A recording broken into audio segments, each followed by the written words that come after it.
Hello. Welcome today to TechSite's latest episode of its Pioneers in Digital Picks. And we are delighted to welcome our partners from Contra, Costa Public Health. I'll get to introduce Dr. Trammell and Calvin here shortly. We will jump right in. Let's see.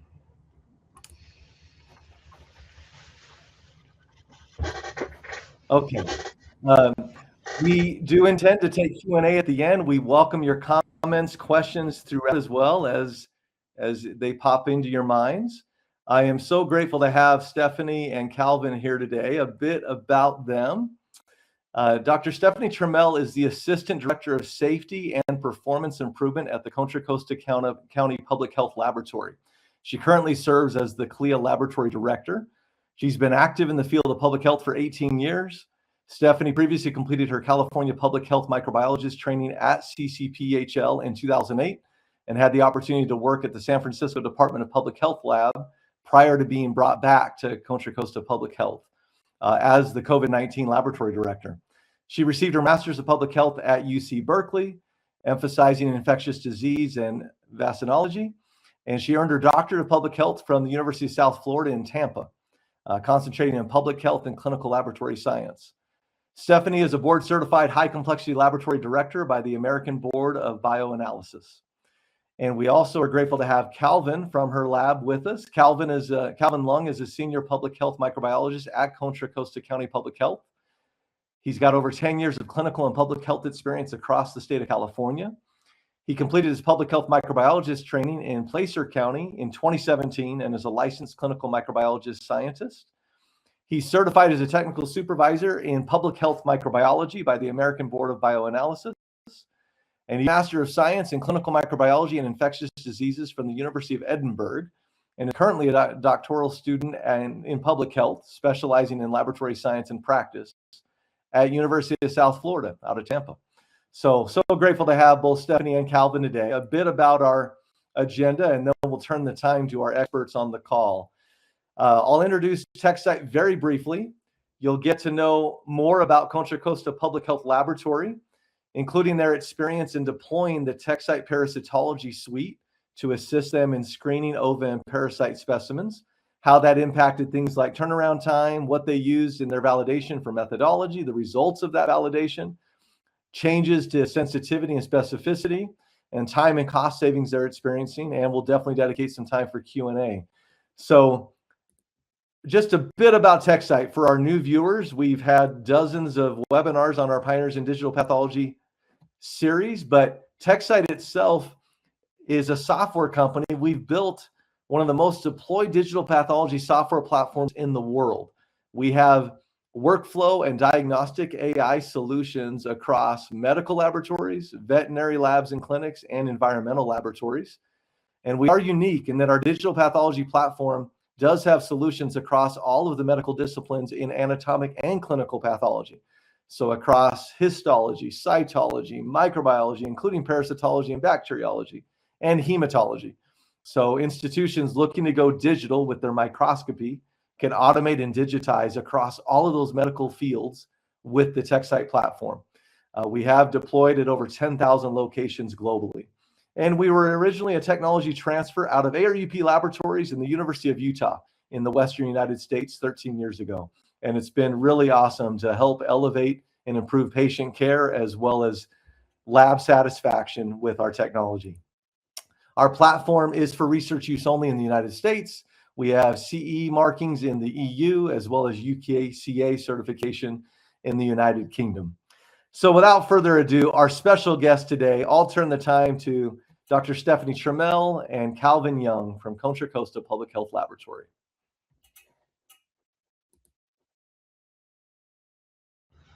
Thank you very much for the introduction, Jacob. I just want to double check that you guys can see the slides and you guys do have audio. I see there's some questions in the chat.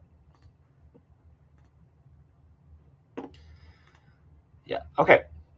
So good morning, everybody. I'm Calvin, and today we're talking about our implementation of AI-assisted microscopy at the Contra Costa County Public Health Lab.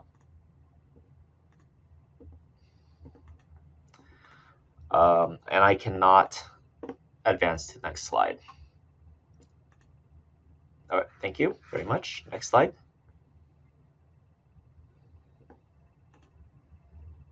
Okay, so first of all, this is a very standard disclaimer.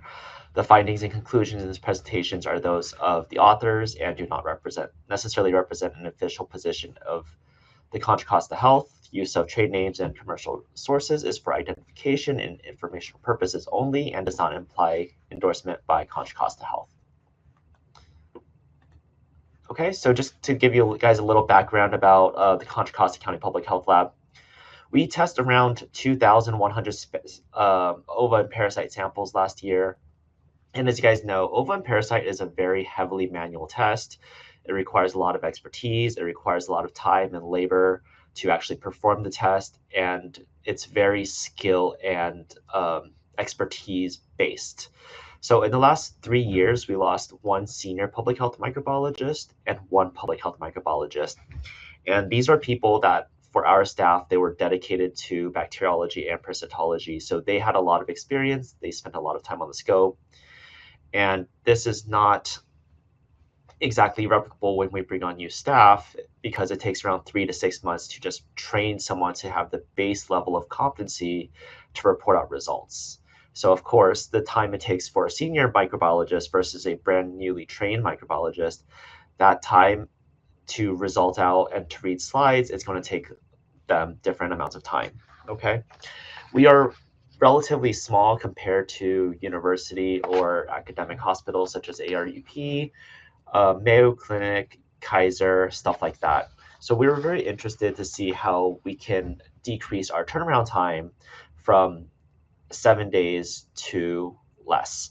And we've had a couple issues where we were hitting very close to that 7-day turnaround time period, and we had to let all of our providers know, give them a heads up, hey, just so you know, we are short-staffed, we are backlogged, there might be a slight delay in reporting ova and parasite results out. So we have 13 microbiologists here, including management. So the loss of 2 of our staff, especially dedicated to bacteriology and parasitology, was a huge loss for us. So that increased the turnaround time quite a bit for us in terms of resulting. And so we don't have a microbiologist solely dedicated to parasitology. Their time is split between parasitology and bacteriology. Okay. Next slide. Thank you. So this is the turnaround time of our ova and parasite specimens over the last year and a half. And as you can see, this light yellow-green color line, that is the number of specimens we received over the last year and a half, whereas the little bars are the number of days or turnaround time in business days. Because we are a public health lab, we do not operate on the weekends. So as you can see in May 2025, on the kind of the left side, left center of this slide, we lost our dedicated microbiologist in our section, and our turnaround time has slowly increased from there, just because they were kind of a dedicated parasitologist in that section, and they had a lot of expertise. And of course, the time they spend reading one slide is going to be less than the time it takes for a brand new, newly trained microbiologist to result.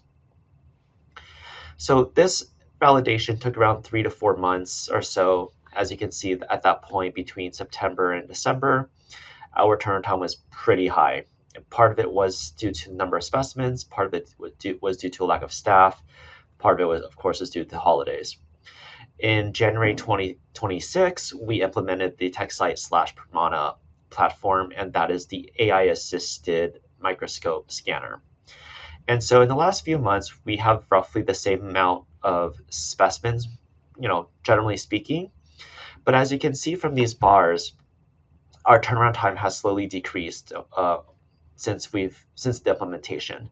So the orange bar is kind of our median band of how long it takes to result out the average specimen. And the blue bars at the top and bottom of the orange bar is the interquartile range. And so that's around the majority of our specimens. The gray bars is the longest time it took out to result a single specimen the maximum amount of time in that 1 month period. So from February to May, you can see that in general, it took 3 to 4 days to result out specimens.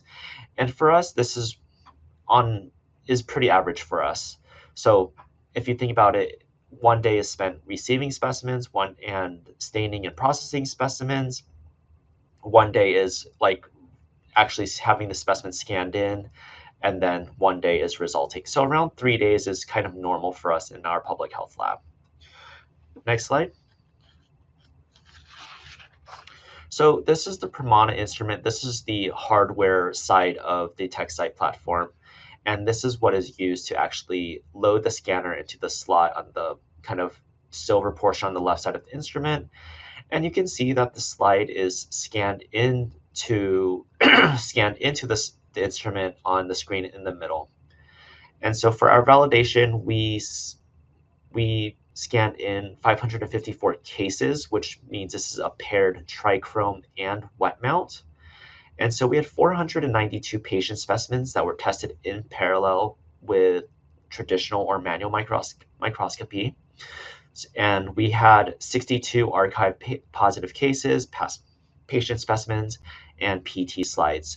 So we had to go back into our archive cases, look at our PT slides, just because we want to hit the entire range of specimens that TechSite has been validated for, so that TechSite has claimed that they can positively identify for their instrument and for the platform.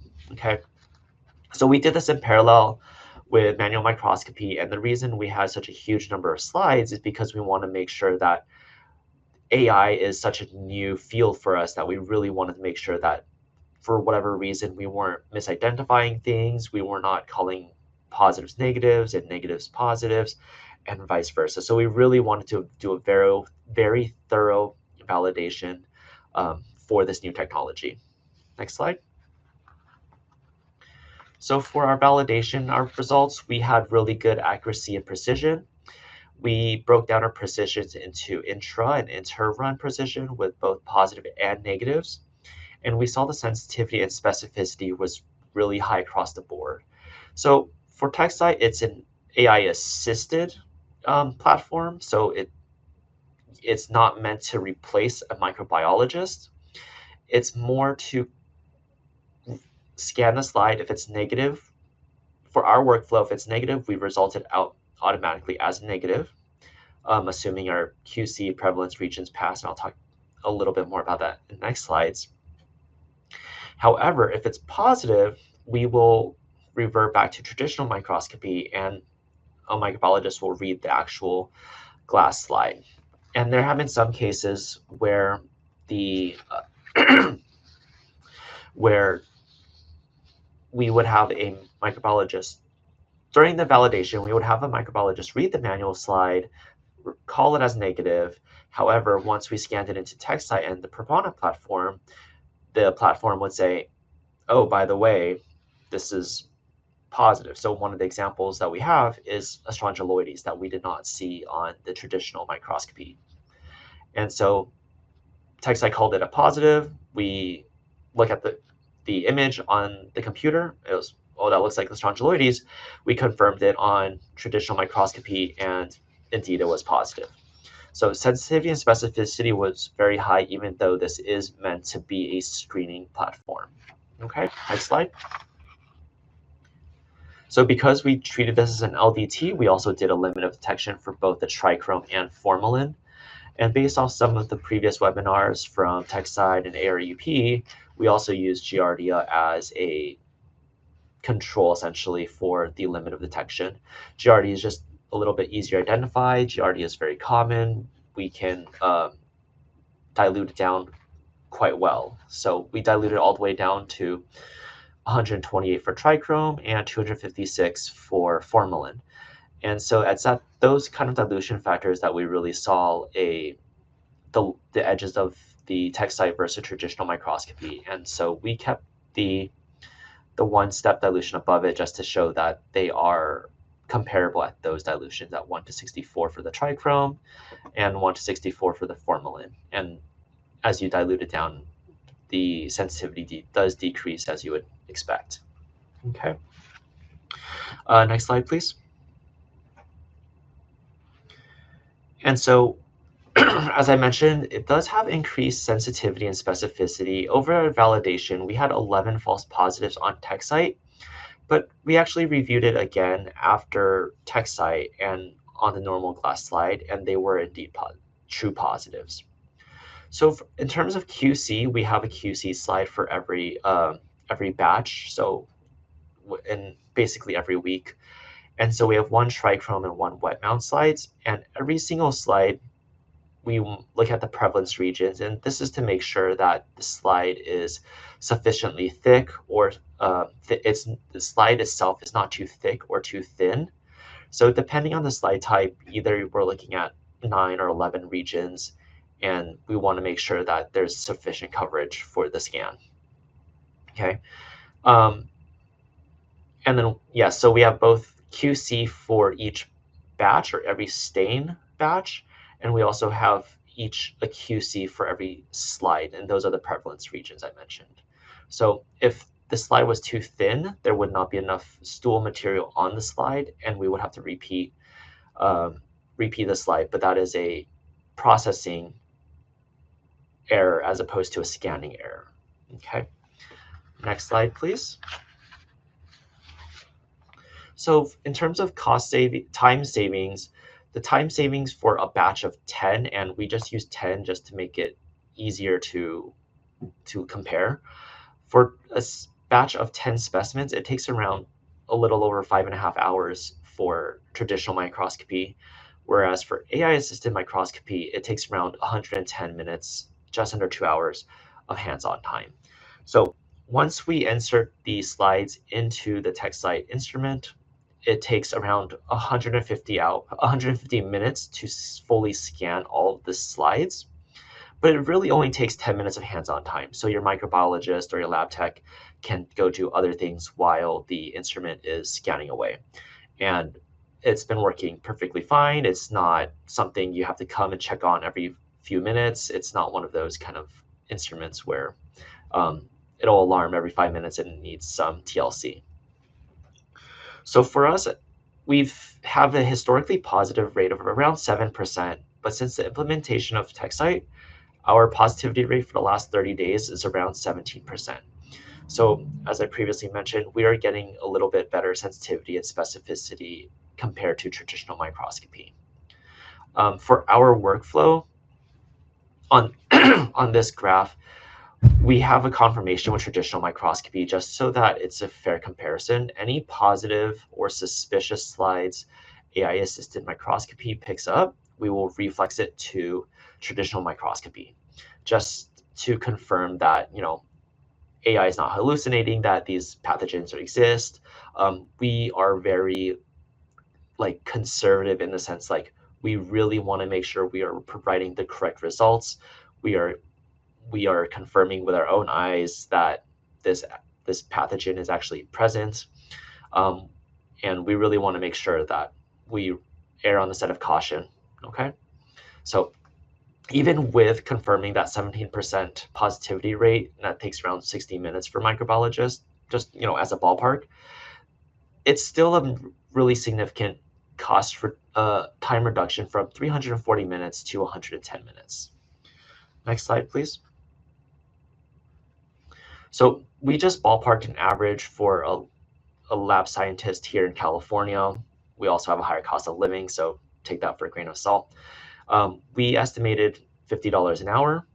Our average hands-on time is 3 hours and 83 minutes for 10 specimens. And so this is a cost savings of around, so the total cost is $200 to read 10 slides, and the cost to actually scan in the 10 samples is $100. So TechSite charges approximately $5 per scan, and this is every sample has 2 slides, 2 scans.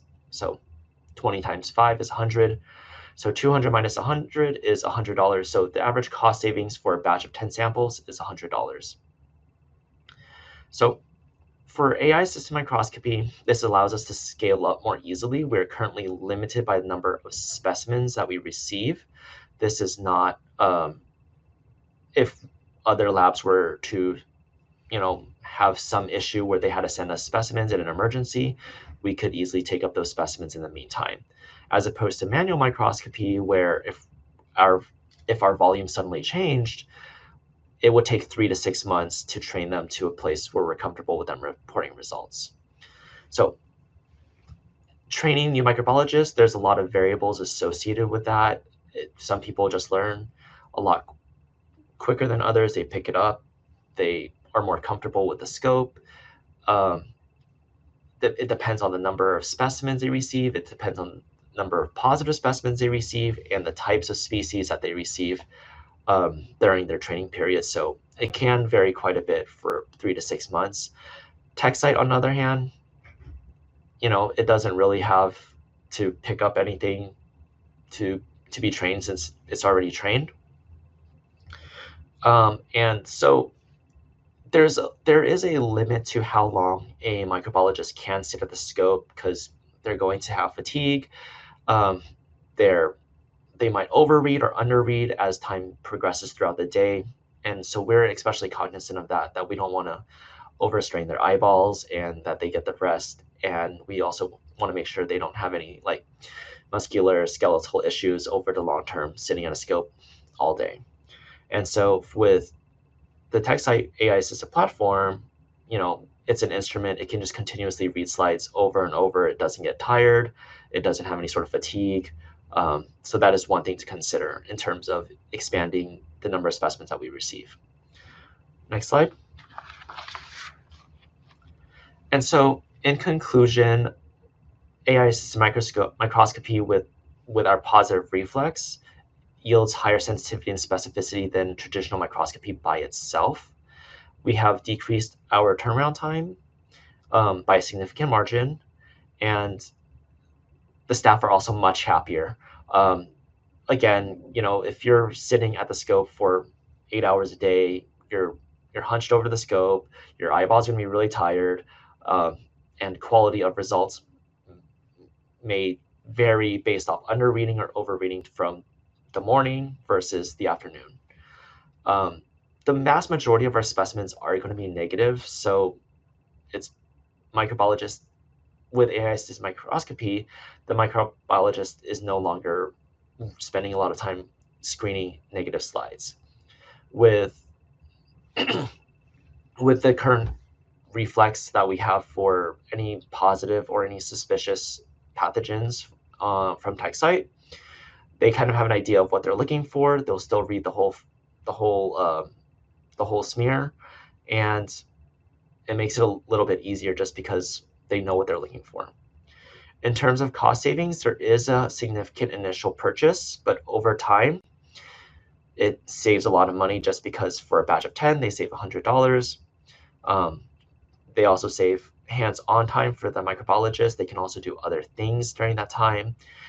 And based off of your volume, there are cost savings to buying additional scan packs from TechSite. So there is basically a sort of discount for higher volume labs, but we are basing it based off what we have in our relatively small lab. So even in a smaller lab with a lower volume of specimens, we still see a cost savings, okay? And we're able to transition to higher volumes if need be, in case there's some sort of emergency associated with ova and parasite. Thank you very much, and we will now take some questions. Calvin, thank you for diving in. You shared a lot of detail, which is really what I think our audience wants. This technology has been out for a while, but to have the practical implications at Contra Costa is really valuable. So thank you so much. We do have a few questions that we'll take to the floor now.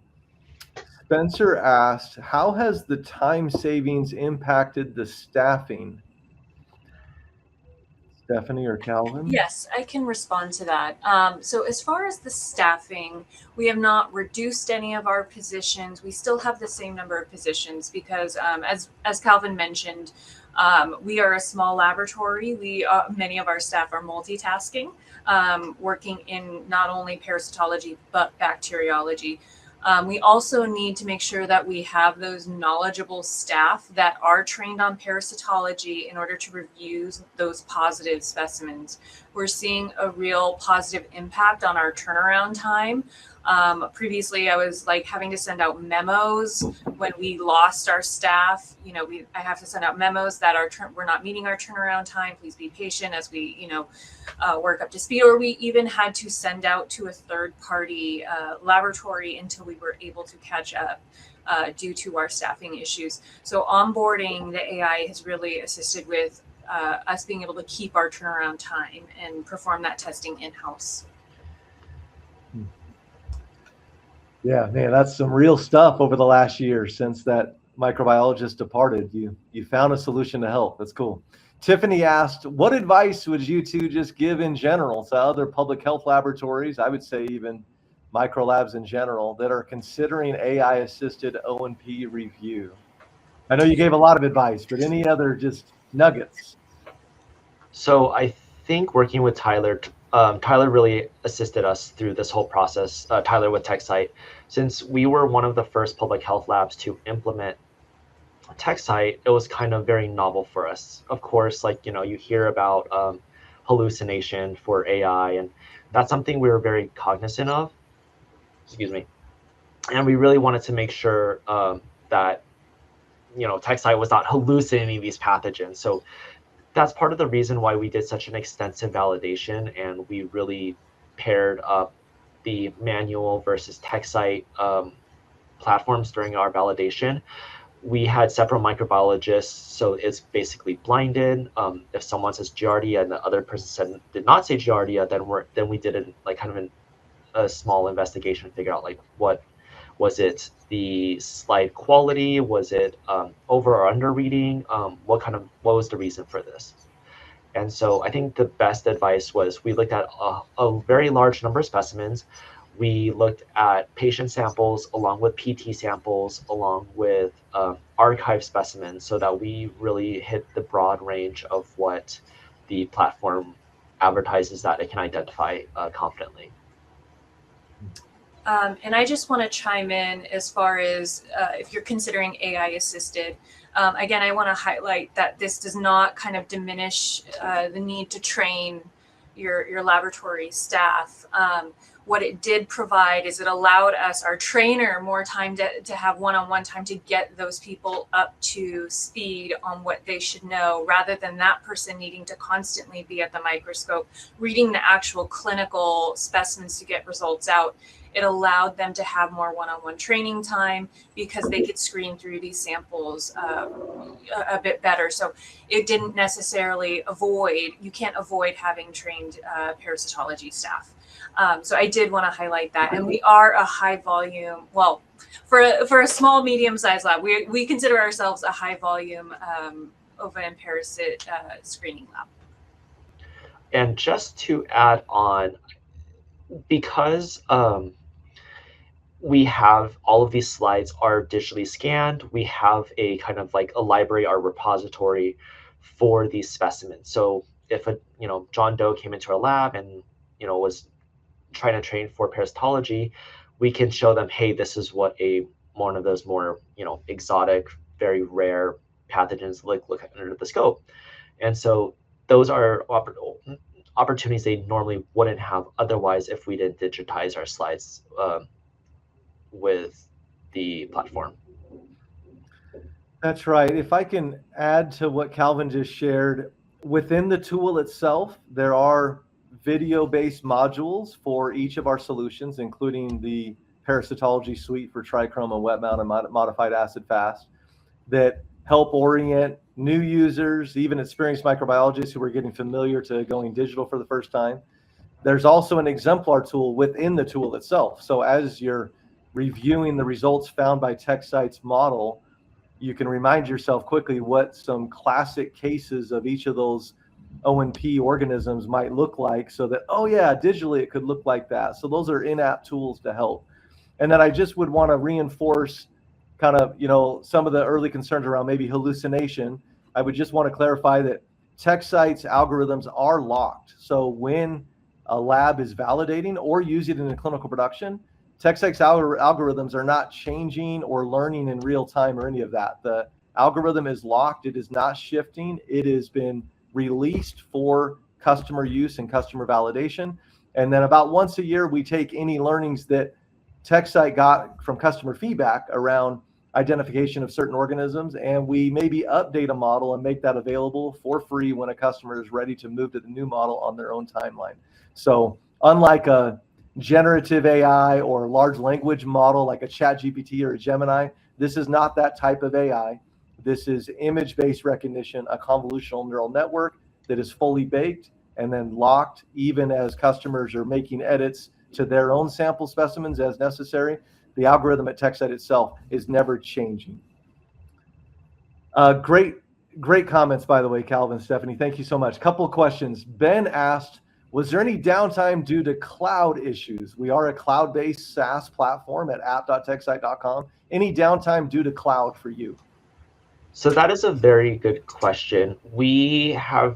Since we've implemented TechSite as a whole has not had any cloud issues or downtime issues.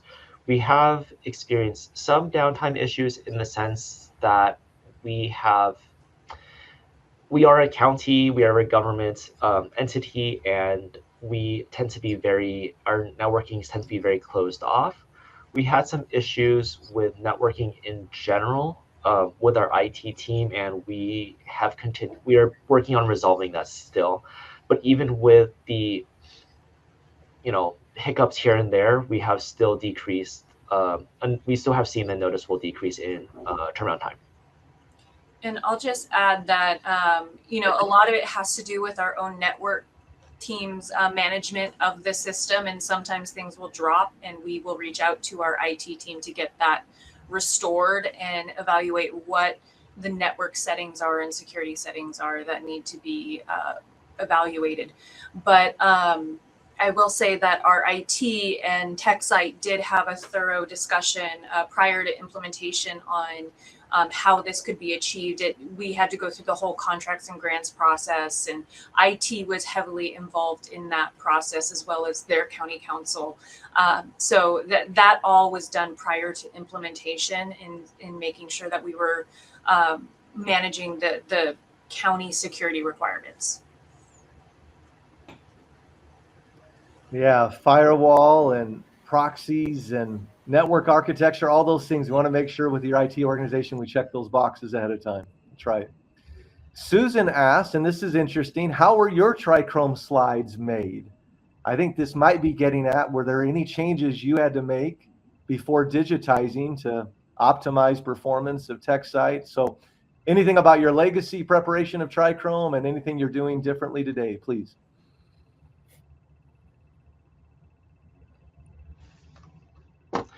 I don't think there was any differences in how the trichrome slides were made, but we did have to use, we had to make a minor transition to a different mounting media for the wet mount.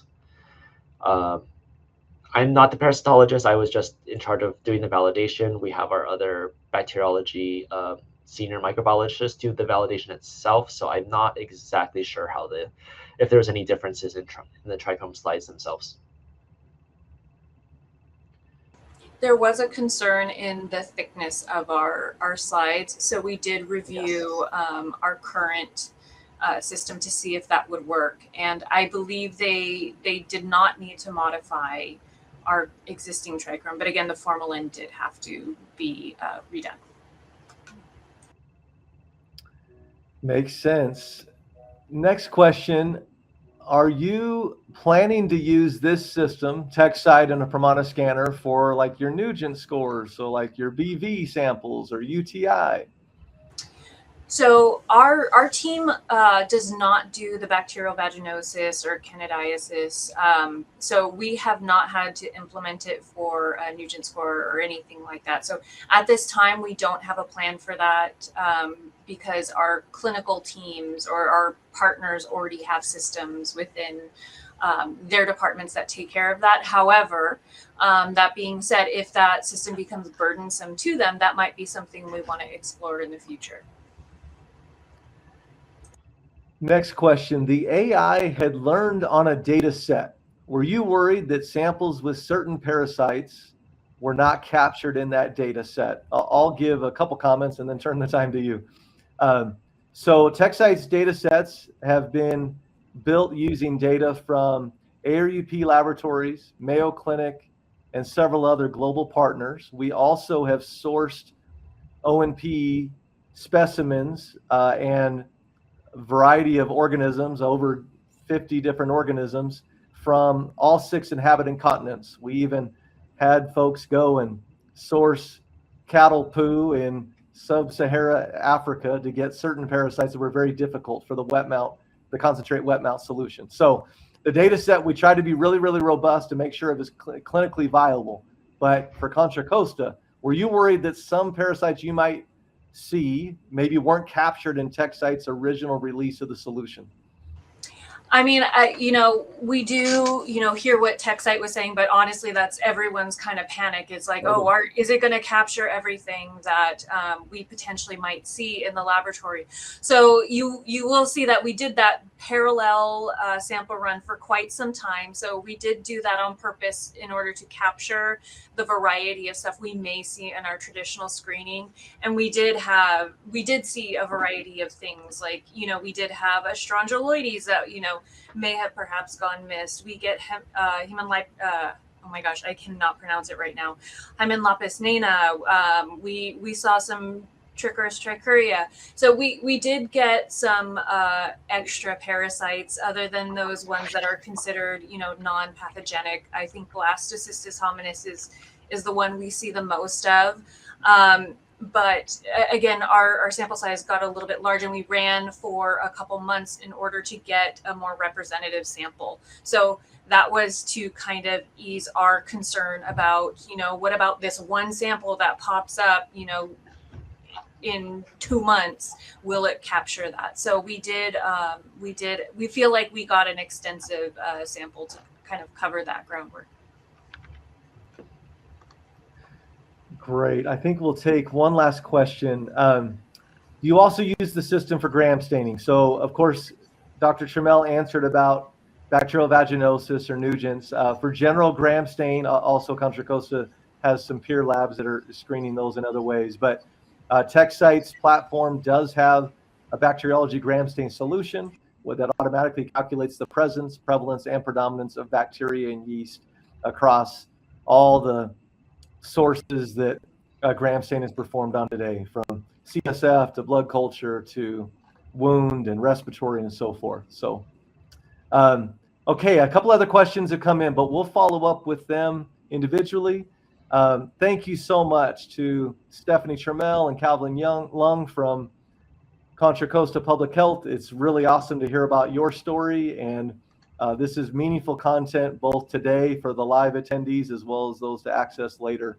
So again, reach out with any follow-up questions. We will also contact those whose questions we didn't get to today. And a huge thank you again to Contra Costa Public Health, and may you all have a great day. See you on the next episode of the webinar series. Take care.